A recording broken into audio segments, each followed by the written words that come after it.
Welcome back to the Power and Market Podcast. I'm Ryan McMakin, executive editor at the Mises Institute. This is our current event podcast where we talk more casually about some of the things that are going on every week. But of course, if you want more academically rigorous work, that's really what we specialize in at the Mises Institute. So I would recommend you visit our website for a lot of great content, economic theory, economic history, general cultural history, lots of good topics that you can get there at mises.org. That's Mises.org. And we'll cover a lot of similar topics coming up at our supporter summit, which is next week here. And Tho, why don't you give us a few more details about that? I think you can still get into that if you are so inclined. There are a few seats remaining, not a lot of them, but there are a few more seats remaining for that. It will be next week, October 16th through the 18th. Down in beautiful Delray Beach, Florida. Ryan, what do you think about vintage pinball? I love they've got a great vintage pinball facility right down the road from this venue. So I know I will be checking that out when we are down there. We are going to have a great group of speakers, including the prolific James Bovard. Always a great time. Already looking forward to enjoying a cigar with him during the event. But we also have Joe Salerno. We've got Guido Holzman. We've got Tom Woods, Bob Murphy, Jeff Herbner, Herb Dog, of course, and many, many more, including Ryan McMakin. Connor and I will also be there. Come out. Tell us you're a fan of the show. I'll buy you a beer, particularly when it's, particularly some nights. And so next week, again, is a great event for our supporters. And, we're excited for it. It's going to be a good time. Do they find have out more any, at Mises.org/events as well. Mises.org/events. And you can see our full calendar. Our calendar next year, guys, is insane. We've got like 10 events planned. It's going to be a big one. So if you want to see everything we've got coming up in 2026, Mises.org/events will not only give you the supporter summit, but are starting to build our lineup for next week. We are going places. Yeah, not only stuff at our campus in Auburn, but just at stuff all over the country. North Carolina, Texas, even like maybe some California. I have to figure that one out. But yeah, there's gonna be a lot of stuff going on. Well, do they have any like vintage cabinets of just video games at this thing? What I got to get online. What is this pinball thing? I didn't Silver even Ball Retro Arcade. Huh. Okay. A lot of vintage pinball. I see some skee ball going on. So yeah, checking that place out. All right. Well, it sounds like it's a 1980s sort of thing. So of course I'm in favor. All right. Well, let's talk. We got 4 issues for you today. Let's see if we can get to all of them. Issue 1 is Trump is telling us that there is a Gaza deal. There is a Gaza ceasefire. So this is the summary, just the basic facts from antiwar.com, one of our friendly ally sites. The headline is Trump says Hamas and Israel have, quote, signed off on first phase of ceasefire deal. And this is what Trump has to say. I am very proud to announce that Israel and Hamas have both signed off on the first phase of our peace plan. This means that all of the hostages will be released very soon, and Israel will withdraw their troops to an agreed upon line as the first step toward a strong, durable, and everlasting peace. All parties will be treated fairly. The president wrote on Truth Social on Wednesday night, and then he includes all the usual Trumpian sort of, aren't I great? And the future is bright sort of stuff. So, I mean, by this point, right, I don't want to be awarded a fooled me again award by taking anything Trump says at face value. So I suppose maybe just the most important questions are, why is this happening now? Assuming it is happening, why is it happening now? And what are we going to be saying about it 6 weeks from now? Like, sort of what's the short-term outcome once it's revealed to have been fake, or the whole thing blows up, even though Trump did get something very short. I don't know. I don't know what's going to happen. So I'm just going to get readings from you guys. So yeah, what's going to happen here and why now? Well, I'm hopeful, optimistic. We'll see how this all plays out. We've seen ceasefires come and go in the past. Both sides saying the other side violated something here or there. There seems to be a lot more regional players involved in this. There seems to be a little bit more forward thinking, or at least the concepts of a plan, if you will, about something more lasting here. In terms of like how we got here, there's kind of 2 different narratives out there that I'll let people decide which one seems more right to them. Obviously, I think there's a major turning point with when Israel struck Qatar a couple weeks ago. Netanyahu had apologized for that. There were some reports that Trump was furious about it. There's others that were saying that basically, the Trump administration, tactically agreed to that in order to put additional pressure on Qatar, and that Qatar finally, got pressured Hamas in a way that could do this sort of stuff. So like, there's two different narratives there. Either Trump was, getting tired of Netanyahu. It's like the Steve Bannon narrative that's out there. The other one is, well, they finally got serious on, Hamas's sugar daddies, and like that's what led to this. I don't have a strong opinion about which of those narratives are correct. I do think it's interesting that I saw like Jared Kushner was out. He's been, for the most part, out of the picture in Trump 2.0. He did come up in the news a couple weeks ago because him and some Saudis bought EA Sports, which for gamers out there is a very interesting deal. I don't think it can get much worse. So we'll see how the Kushner regime at EA Sports handles it. But I do think it's an interesting component there where, obviously Kushner, his relationship with Netanyahu, business partners with the Saudis, he was obviously played a major role in the Abraham Accords last time around, right? In terms of Trump's fascination with the Gulf states and the way that this plays within this dynamic there. So it is interesting to see him play a role in Egypt and some final negotiations there. It did look at last week that like publicly Israel was thinking that Hamas trying to figure out or the other side and all the partners involved trying to negotiate some of the finer points from an announced framework last week that we'll see they're not agreeing upon it, we're going to go back in more, right? And so the fact that it survived that last week, that Israel does seem to be agreeing to this publicly, and we'll see how things look out next week. We've seen this play before, but I think there's a lot more reason for optimism here than we have seen. It's most reason for optimism since October 7th. This is much bigger than anything we've seen on any other front here. And so again, hopefully we have something that'll last. Connor, what do you think? I mean, I agree with all your analysis there. I think I just have like a learned response to not, put too much, not get my hopes too high here. I was kind of hopeful back in, I think it was January, the last time where it was similar. You were seeing people celebrating in the streets in Gaza and Israel. And then that ended up falling apart. And there are just like some elements that I'm concerned about with, especially Netanyahu and his faction. In Israel, it's really seemed like their intent this whole time has been to, as they say, completely destroy Hamas. And it's looking like they're going to come up short of that if this goes forward. And I do know like they have elections coming up soon. There's a tremendous amount of pressure that's been put on them to get the hostages out. So this could be them relenting to that. But I guess my overall take is that I wouldn't be that surprised if, a week from now, things start falling apart. I'm kind of mentally preparing myself for that. But that said, with just how horrendous the situation has been over there, if we get a week of peace, I think that's still worth celebrating. Yeah, I kind of wonder, on the why now question is what motivation? You have to look beyond the strategic situation to figure out any motivation behind why they would agree to a ceasefire now. And by they, I mean state of Israel. Because they're winning in terms of just straight up strategy and tactics, right? The U.S. is not going to withdraw funding. They can just keep bombing the hell out of the place, and it's eventually just not going to be anything there. And then they can just annex the area, and that's the direction they're headed in.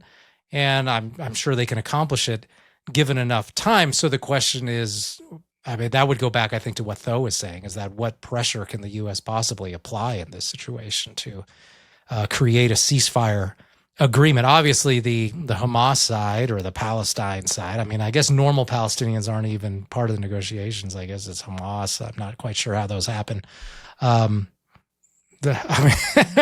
They would clearly benefit from a ceasefire, just a temporary one. So it's just unclear to me as to what motivation is behind it. It's like with the Russians, right? The Russians have absolutely no reason to agree to a ceasefire in Ukraine right now. They're winning.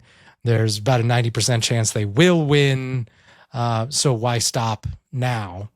And so, I guess we'll just see. We might find out later in terms of what deal is being struck, but maybe maybe Trump's just presenting it as a personal favor to himself for something for a time being, so he can claim some kind of victory here, diplomatic victory. But in the longer term, right?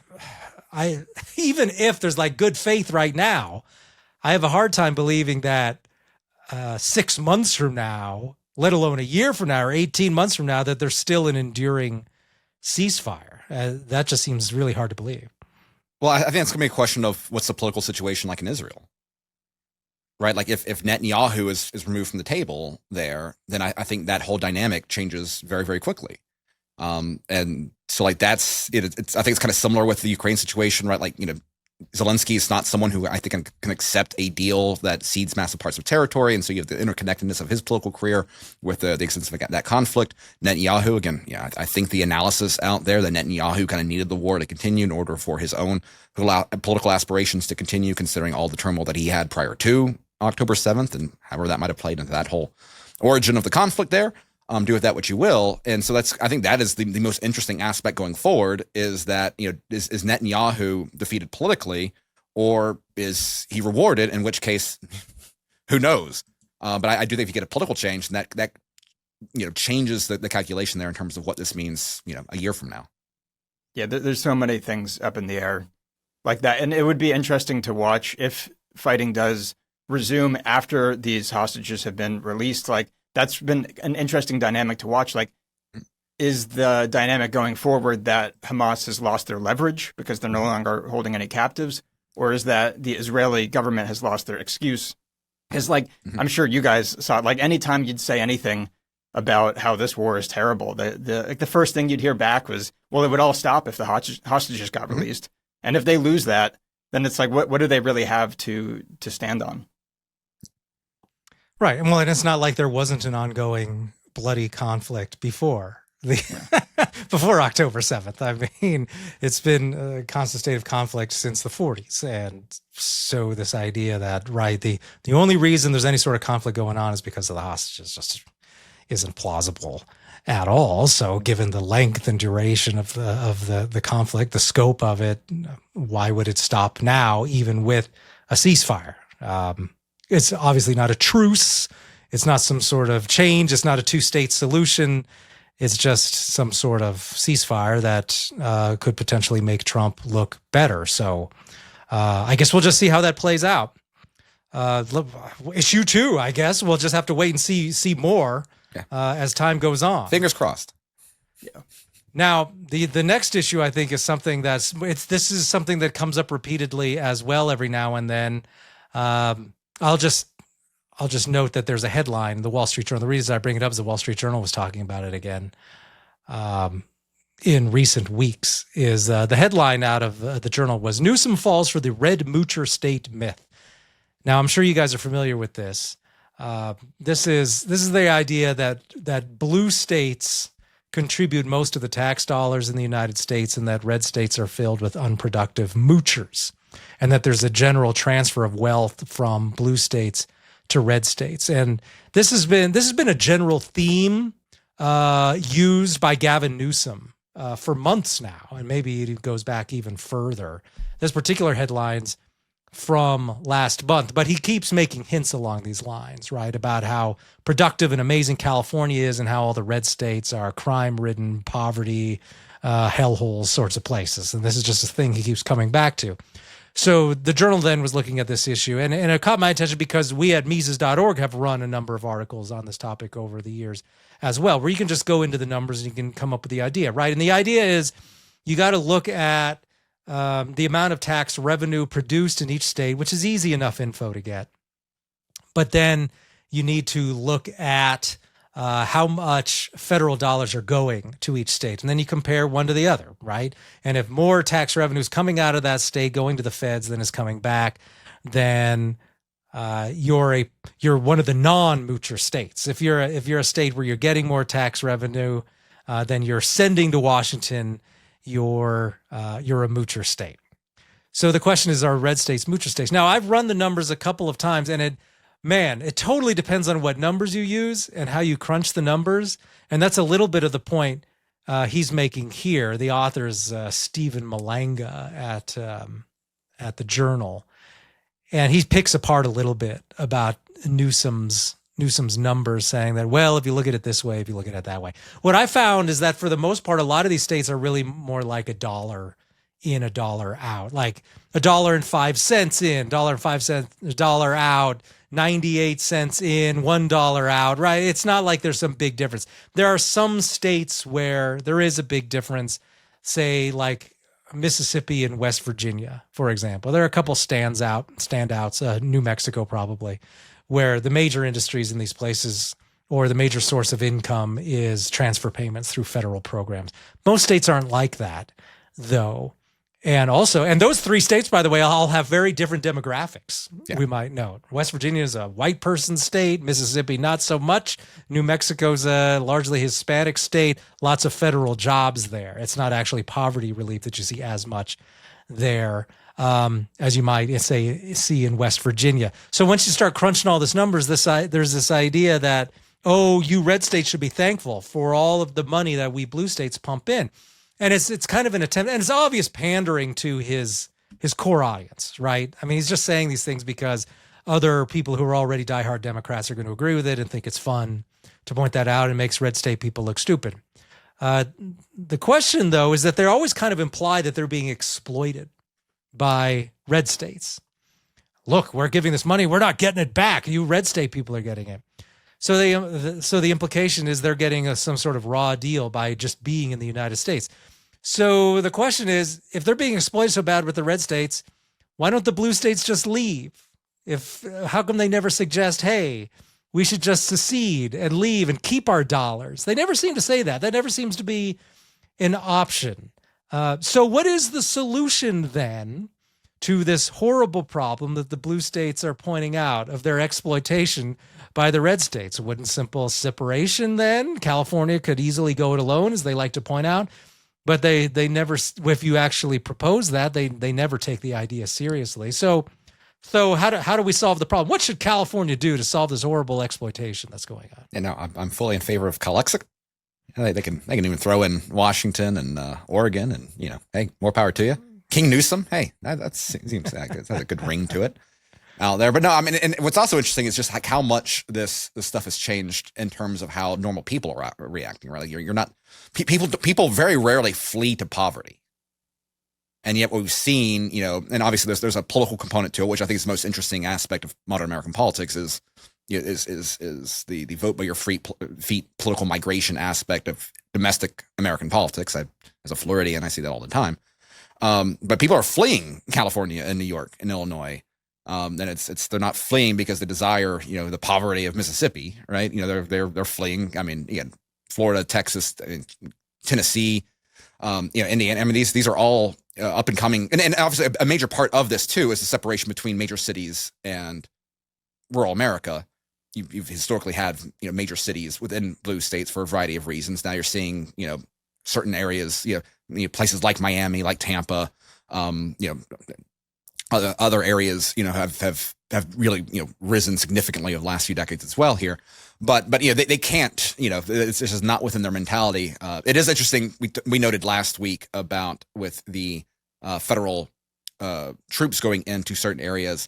It is interesting that we saw this play out, particularly with Illinois and Chicago this week, about a refusal to cooperate there. So we're starting to get a little bit more of that states' rights tension. Of course, predictably, MAGA intellectuals out there, talking about, the Democrats are finding their traditional neo-Confederate roots there and playing off as a bad thing. It's like, no, like you morons. But so maybe we're a year away from having a reconsideration of a Cal-Exit dynamic there. But I think it's all, the major, I think, motivating factor of the political left is their great pride in their, it's progressive supremacy over the rest of the rubes who can't see, make up, progressive boogeyman X, Y, and Z. And so therefore this just feeds into, an entire political aesthetic that is based upon their own intellectual superiority to the rest. And therefore the red state moocher myth, narrative, fits very, very well with the way that they view the rest of the world. Yeah. Why don't they just leave, Connor? I mean, what's stopping them? That's a big question. I do think like this does get brought up usually in the context of like when a red state or somebody from a red state is talking about, hey, you know, we should secede. It's sort of a counter, like, hey, well, you guys are going to really suffer because you're, you know, riding off of us and all of our resources. And it's just like, it's just politics. If it was the reverse and they were convinced that things were flowing the other way, they would just paint the red states as greedy there. So I don't put too much stake in that specific claim here. I do hope you're right, though. Like if we're a few years away from a serious Calexit movement, that's great. I just think that there is a lot of mythologizing of the Civil War, especially, that has to be worked back. I think like people, we're trained to think this way. They think secession is a synonym for being enthusiastically pro-slavery. And that's certainly true in California. And like, there's a lot of work to be done there. You've obviously done great work on that, Ryan. That's one of your issues. But I think that's a huge barrier when it comes to, you know, this rhetoric being transitioned within that kind of California world into actual, you know, real thoughts about, hey, what could this look like? Yeah, well, that's part of the reason I wrote Breaking Away, which is my book on secession, is the world did not need another book about 19th century American secession. So it mostly covers other countries' secession as it occurred throughout the 19th and 20th century in other places where it had nothing to do with slavery whatsoever. But I think it's pretty safe to say that the average American knows nothing about those things. The average American probably couldn't even find any of those countries mentioned on a map, right? So, I mean, what happened with secession in Malta in the 60s? Malta? Well, never heard of it. That's probably what you'd get from most Americans. So, I mean, it's just the issue is to them is it's Lincoln, it's Civil War stuff, and they think it has something to do with slavery. So that's going to be a hard thing to overcome. I wonder what they'll have to say about Alberta, because Alberta has an election coming up on the issue of secession from Canada. And if they vote yes, I was recently told by an Albertan that there would then be a genuine legislative committee set up to pursue the option of secession and to explore it. Well, I don't know. Will we be told that Albertans are latent slave mongers? I mean, I don't know. It seems like it's an unpleasant counterexample, just like Scotland's secession from the United Kingdom several years back. However, this brings us back a little bit to this issue of, we're paying all the money in and we're not getting it back, is that in the case of the Scotland secession, a tactic was to tell all of the old pensioners, well, you can't secede because you depend on our Social Security dollars.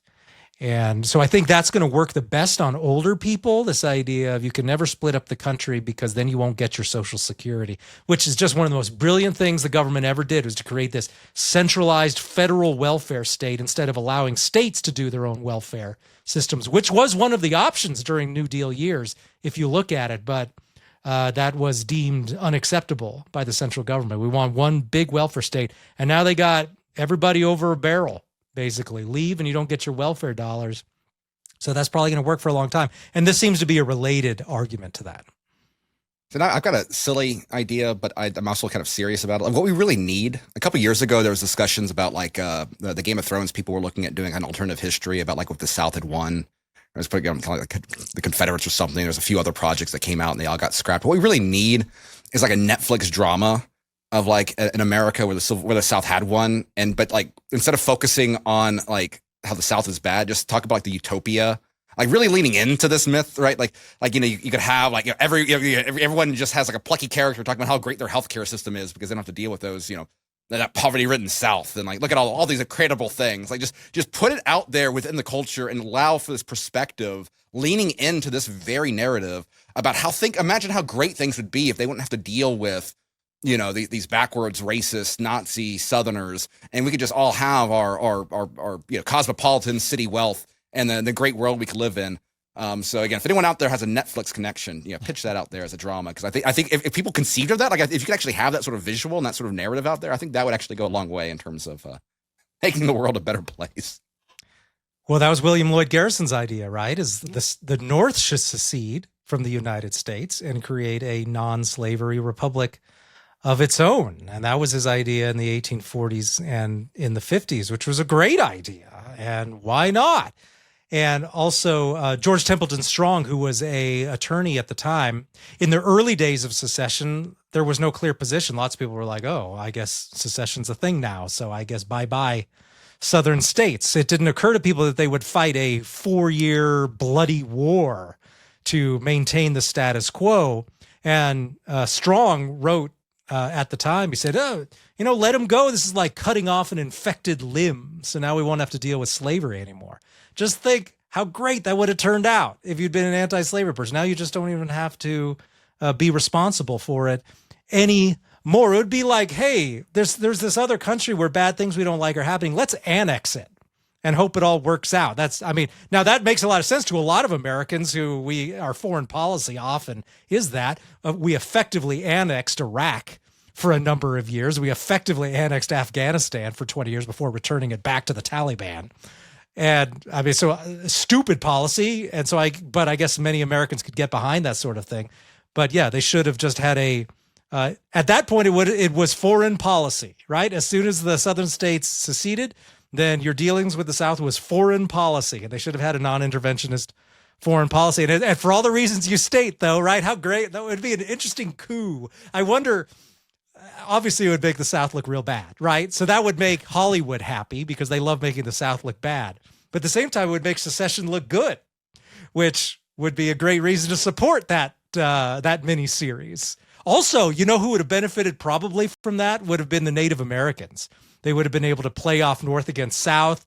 There wouldn't have been this militarization that occurred during the war, which wiped out tribes way more than probably the North would have been able to do after the war, after their victory. So there probably would be a lot more tribes extant now than is the case now. And there would probably be more extensive tribal lands than there are had the South been allowed to secede. They could have played up that side of it as well. Also, you could have played up that maybe some Mexicans retook some territory in the Southwest too. Hey, why not? It would have all been a very interesting thing. You're right. And you could have done it in a way that it looked like basically a wonderful, wonderful thing. Alas, I don't think they will. But I'm behind you on this, though, for sure. Yeah, there you go. Especially since I think this is a good way to kind of, it's sneakily attacking that imperial mindset that Americans certainly have had since World War II, which is what you were saying, Brian, that anytime anything bad happens anywhere on Earth, it's our responsibility to go stop that. That is like, I think, a major barrier to this thinking, that the whole idea that we can let the South go be terrible and that it's not on us to do something about that would that's a major barrier to this kind of thinking. It's a major barrier, obviously, to a lot of isolationism when it comes to foreign policy. And that would be, it's like a different enough scenario where people's guardrails are not going to be up for that. So I don't know. It maybe doesn't have to be a Netflix series. It could be an interesting little novella or something, but it's an interesting way to smuggle in those ideas. Well, and of course, they would try to guilt you into it by saying, oh, well, don't you care what happens to the slaves in the South? Absolutely, I care. Just like I care what happens to innocent Christians who are murdered by the Saudi Arabian regime on a regular basis. But I'm not going to be in favor of the U.S. troops invading Saudi Arabia for the same reasons I wouldn't want them to start a war in the South. And then they resort to some sort of spiritual nonsense. Oh, but we're all Americans. We have a spiritual bond. Like complete mumbo jumbo. But that's where it usually ends up, is that we have a bond with those people. We're one people. Garbage. No thanks. I'm not even one people with New Yorkers. I'm not even one people with people in Connecticut. Right. I have nothing in common with those people.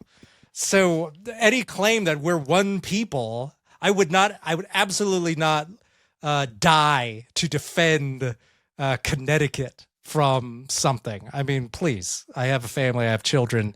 I'm going to volunteer to go off, take a bullet in the head to save Connecticut, where most of the people there all the time despise me and my way of life anyway. So yeah, no thanks. I'm out. All right, so let's move on to the next topic here. Let's see, issue 3, the J. Jones thing. This has been pretty big deal. Tho, you wrote a column on this that ran today. Democrats endorse political violence in Virginia. Why don't you just give us the details on what's going on? So it's funny. Like, this is just such a crazy, crazy story. For those who may not know, again, Virginia has off-year elections, so they're electing their attorney general, who is the leading legal figure in the state. And it comes out that their candidate, in text messages, was again. It started off with there's a classic joke, right? Some you don't like, and then you add Pol Pot and Hitler into the story, and it's like, oh, you got 2 bullets. What do you do with them? You put 2 in the head of whoever you're making the joke about. And it's a dark joke and whatever.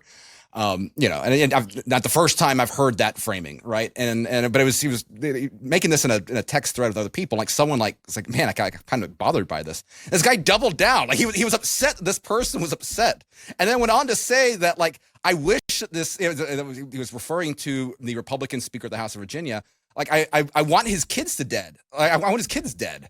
Like I want them to feel the pain for policies. I assume, this is probably gun control or something like that. The only way people change their mind is if they feel personal pain. His wife is evil because she's married to this guy, and the kids who were literally skilled. This is not like, don't picture like Eric Trump and Donnie Jr. I mean, these are school age 8 and 9-year-old kids. They're little fascists, and they should die. And then there's another little thing that came out about, talking about pissing on the graves of Republicans. And it was because Republicans said something nice about a Virginia Democrat that just died. And he was apoplectic that, they were saying nice things. It's got this kumbaya moment. I think this guy's running for attorney general. This is not running for, a state rep in an extremely progressive area, right? I mean, this is the chief legal officer for Virginia. And no serious Democrat has condemned him. The governor's running with him. Like in the article, I compared it to Roy Moore's scandal that he had, which was 40 years old, dealt with him dating high school kids. I'm not endorsing dating high school kids when you're a 31-year-old Alabama lawyer, but again, that was 40 years ago. It was a bunch of she said cases. Again, I'm not trying to say that, not trying to claim it, not trying to any sort of stand on that. But when that happened a month out of the election. Because I was looking back, it's like, what's the time frame there? Was there something different there procedurally, right? They're cared about. This was a national race. This was who decided the Senate, right? This is higher stakes than a single state. And you had all the Republicans, saying no, this guy needs to go out. And you didn't. And to me, the important thing is not, Democrats are bad, Republicans are good. Obviously that's absurd. The issue is that you have a major political party that has no reflex dealing with someone who is explicitly doubled down, believing that the political opposition should be killed because they don't agree with them. It's the complete breakdown of any sort of claim to common morality. This is an escalation.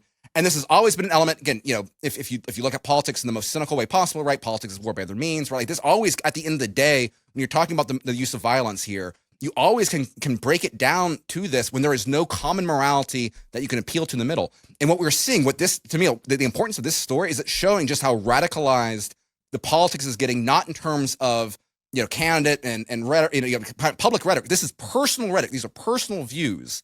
And there is no sorry, guys, I hate that we're blowing this race. I don't want 45% of the state to feel like their attorney general wants to kill them. And that is what is on the ballot here and imagine being betting sites yesterday had this guy, as the favorite to win. It was a much smaller margin than it was a couple weeks ago. But imagine being in Virginia and having this guy elected. And I think, again, this goes into the much broader pattern, right? We're seeing a lot more political migration, right? I think this is, for all the chaos of DC, having states, having localities become increasingly politically homogenous, which is, basically a replacement for culture or something like that, just easier to identify as, right? I think that is a very positive dynamic that's going forward here. But it's a shame that the next bastion of this is literal homicidal rants by the potential attorney general of a state. And so I just think the story is just freaking insane.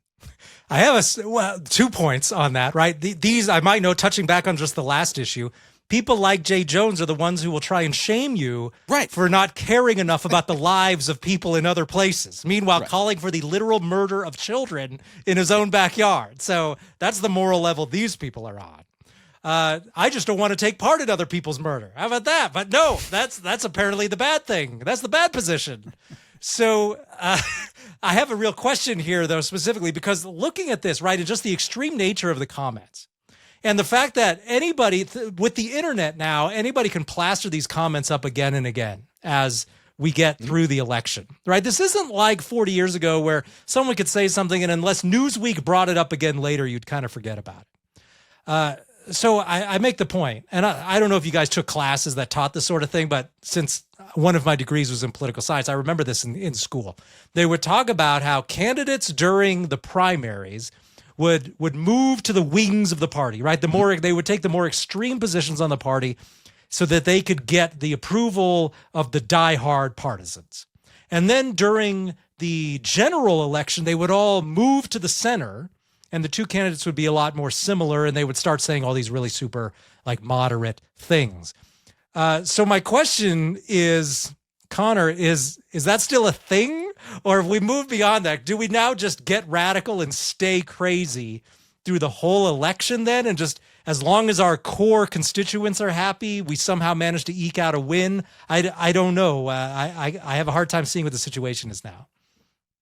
So I haven't thought super deeply about this yet, but my initial reaction to your question, to that framing, is that I think there's a difference between rhetoric in policy and rhetoric in or extremism in extremism in policy and extremism in rhetoric. That's what I was trying to say. So I think the model still seems to be fairly sound to me when it comes to the actual policies put forward by candidates. But I think Trump especially showed that if you run on pretty moderate policies but use very extreme rhetoric, you'll get a lot of attention, and attention is very good. And when the policies are still somewhat moderate, then the potential for there to be downsides to all that attention from your extreme rhetoric it's the potential is not that high there. And so I think we're seeing a lot of politicians clumsily trying to sort of copy the Trump model, but they're not quite as good at it as he is.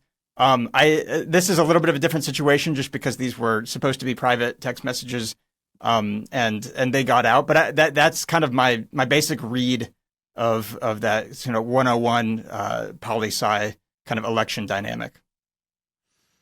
Well, I also think it's yeah. Well, I think if you think about like what like the general election, and there's always a conversation about like the voters in the middle.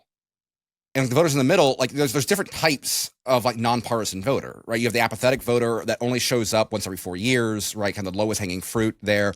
I think that's where like the Joe Rogan crowd, like the podcast sort of circuit was really big part of the Trump's campaign in 2024, neither here nor there. But it's like that apathetic voter. And then like within the moderate voter, you've got people that there's some you've got a segment that they don't think that the party that they are, in theory more aligned with is strong enough. So like they're upset with the Republican Party for not being right wing enough, or Democrat Party for not being left wing enough. And that's going to be the interesting thing though, is like again, Virginia is conceived as right a moderate state, right? It's been kind of reliably blue in terms of national stuff. Obviously, Youngkin got elected as the governorship, but it was it's definitely progressing that way. North Virginia, right? A lot of federal money, and even there, right? It was the conception that like, oh well, the Republicans are moderate, the Democrats are more moderate, and that's why, like again, like and maybe this guy loses, right? And if that's the case, then good for Virginia, and like and it will be because of this, and so hey, fantastic. But there's also a situation where again, moderate Virginia, where again, Northern Virginia, which is the bluest part, which is the very serious federal employees, right? And these, are okay with this. That or at the very least, like, I don't like those views, but fantasizing about killing children is less odious than Donald Trump, right? And it's like, look, and I can concede, I get it. But at the same time, like, what does that say? Like again, it's an attorney general. This isn't a legislator.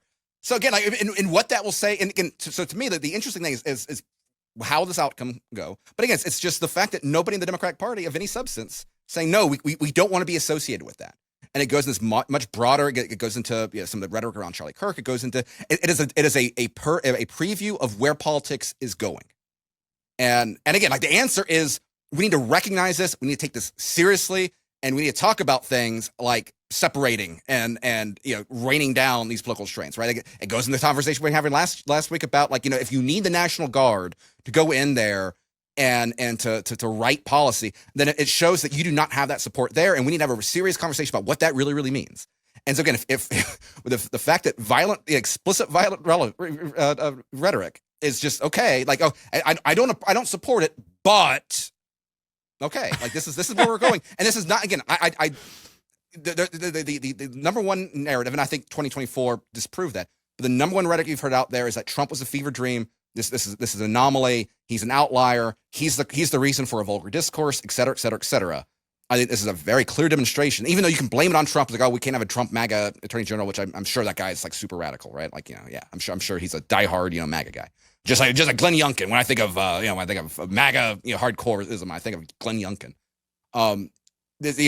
Trump is not an anomaly. He is where our politics are going because we're so fundamentally divided on most basic aspects, such as the value of life of fellow citizens, of school children, if their politics of the parents disagree with us. Yeah, I think you could easily say that Trump is not the one who created the zeitgeist. The zeitgeist created Trump or made Trump presidency possible.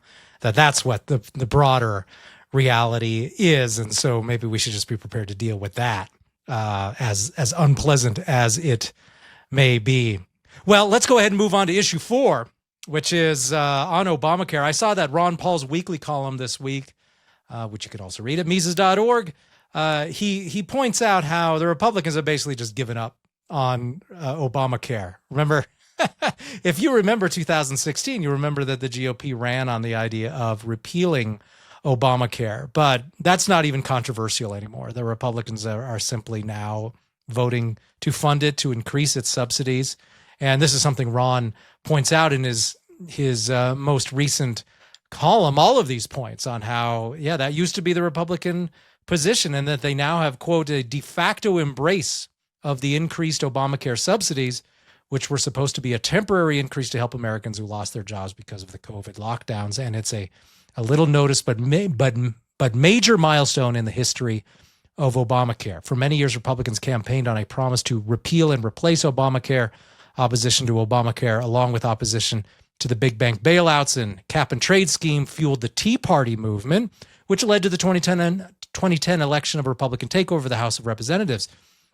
In 2013, as the federal government was implementing Obamacare, Tea Party Republicans orchestrated a government shutdown.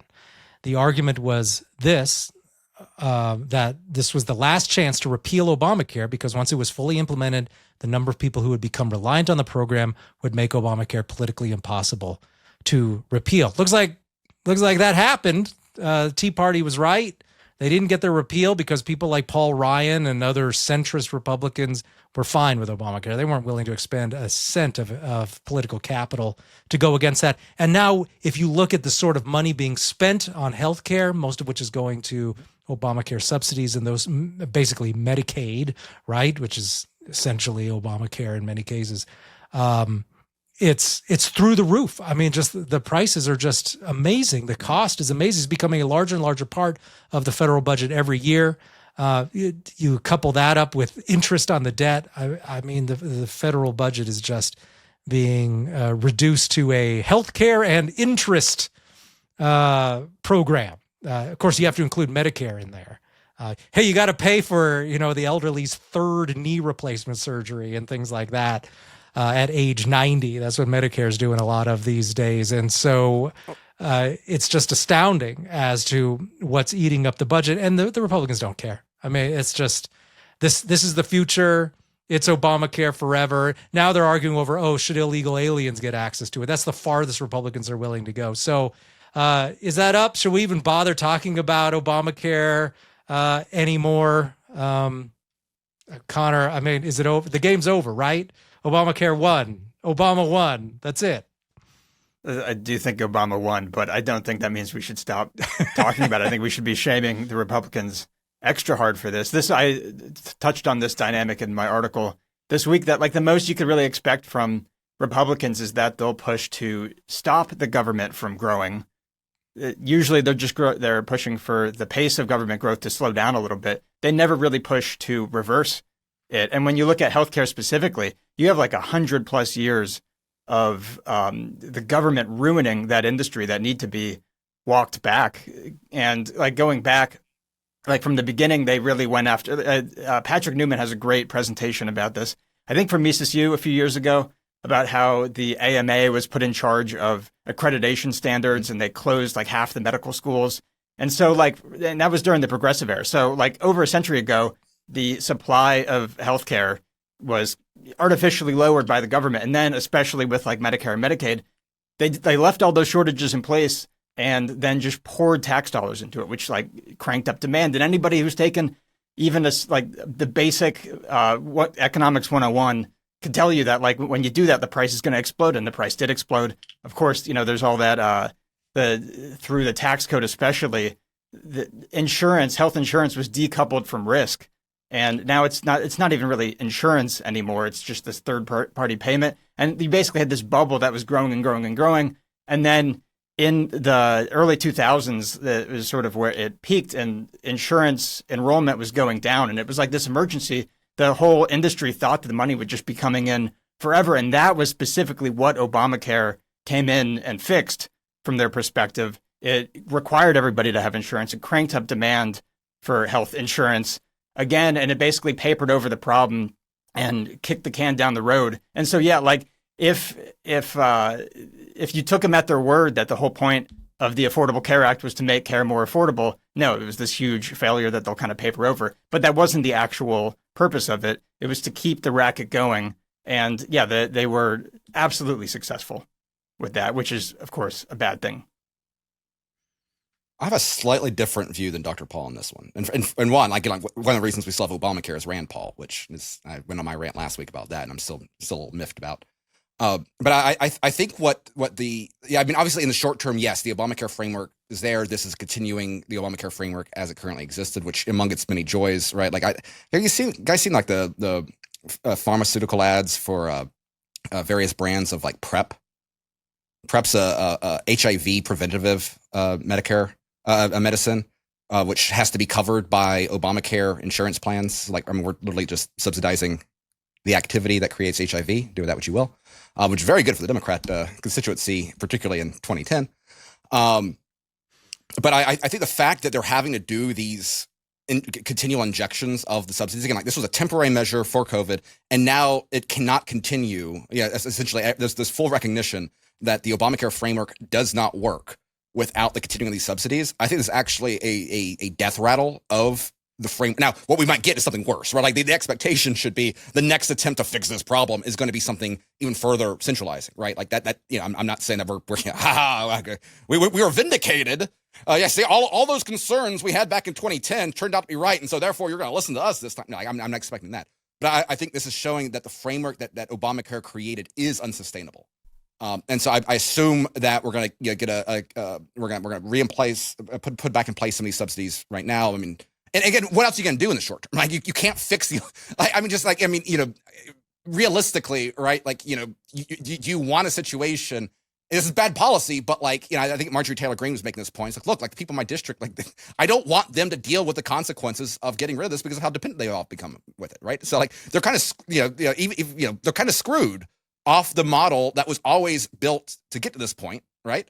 And so what will be interesting is, and this is the problem though, and I think this is a larger issue. I think this is the biggest issue that MAGA has, is that all the focus has been on culture wars. It's been on immigration. It's been on, and there's been this narrow but influential aspect of it, and thinking about trade in particular, right? Tariffs and screwing us over and whatever. But there has been a complete disinterest in kind of the real core questions on the economic side of things. Like, economics doesn't matter. You're a bunch of nerds, right?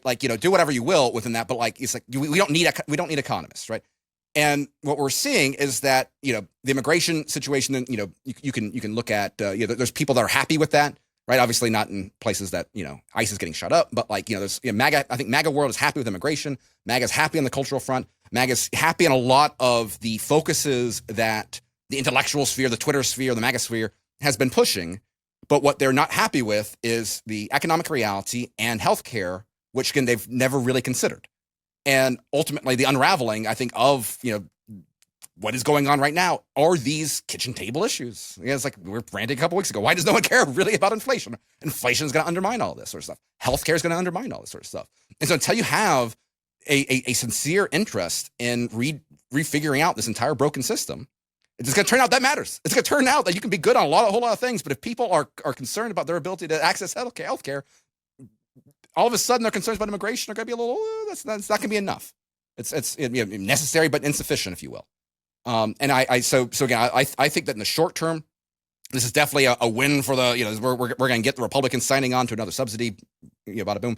But I think this is the start of just again, you're seeing it from Obamacare fans, Obamacare propaganda saying this isn't working. You're seeing conservatives like, haha, we were right. And I think going big in this overarching theme of, institutions falling apart, and particularly the radicalization of the right in its view of our governing institutions, again, the positive things that we'd consider.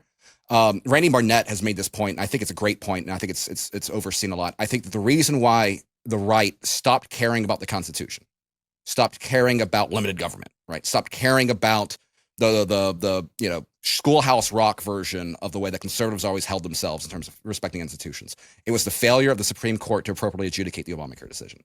And so you had this entire constitutional Tea Party movement, right? You had the people out there in tri-corner hats and handing out pocket constitutions, and Glenn Beck doing specials about, name your favorite founding father of the week, right? You had that entire, remember the 1776 mentality, right? And it all went out the window when the Supreme Court simply signed off. And it's like, if the process that doesn't work, it's a sucker's game. You're a fool for playing it. And that's why it's like, okay, give us Trump. Tear the whole thing down. Give us, whatever, right wing, give us right wing FDR, right? That's that decision. It all goes back to that is the Supreme Court failing to do what theoretically it's supposed to do. That has brought us to this point. And it's Obamacare, it's continues to live on. We don't have the doctors that we had, but it continues to live on. And then the one positive thing, it's not all doom and gloom, right? Like if you are someone who utilizes direct primary care, then you're probably a lot less concerned about your Obamacare subsidy, right? Like the entire rising industry of the alternatives that were forced to be created because of how freaking insane and stupid and dumb Obamacare is. Dr. Keith Smith, Oklahoma Surgery Center, Free Market Medical Association, all these people, again, there's a massive, massive increase in these alternative services. And this goes to justifying us nerdy, weak libertarian position, right? That the markets can create the solutions to our biggest problems. We're seeing that just we're not at scale because we still have most of our doctors are still programmed just go along the system, as we saw very well during COVID. And so it's going to require a massive shift in the medical profession as well as everything else, because again, everything has been so freaking indoctrinated, going back to, the point that you made about Dr. Newman's comments about medical accreditation. Everyone the entire profession has been regimented into serving the state for over a century now. And so we're starting to see cracks, but that's the only solution out to this very, very broken system we have. All right. Well, I think you're right with that assessment. But we'll go ahead and have to wrap up for this episode here. I have to go refill my PrEP medication. Well, yes, let's make sure and let's do a short on that. Do a YouTube short. I'll walk you through the process later, Ryan. We'll talk about Del Rey. Well, thank you everyone out there for listening to this episode of Power and Market. I do not think we will have an episode next week because of the Supporters Summit. So, so if you want Power and Market next week, you got to be on Del Rey. That's worth the cost of admission right there. So yes, you might have to. If you're not in Florida, then you might have to wait a little bit. Yeah, longer. We'll do Power and Market at the bar, exclusive showing. We will be back again, however, in the not too distant future. So we will see you next time.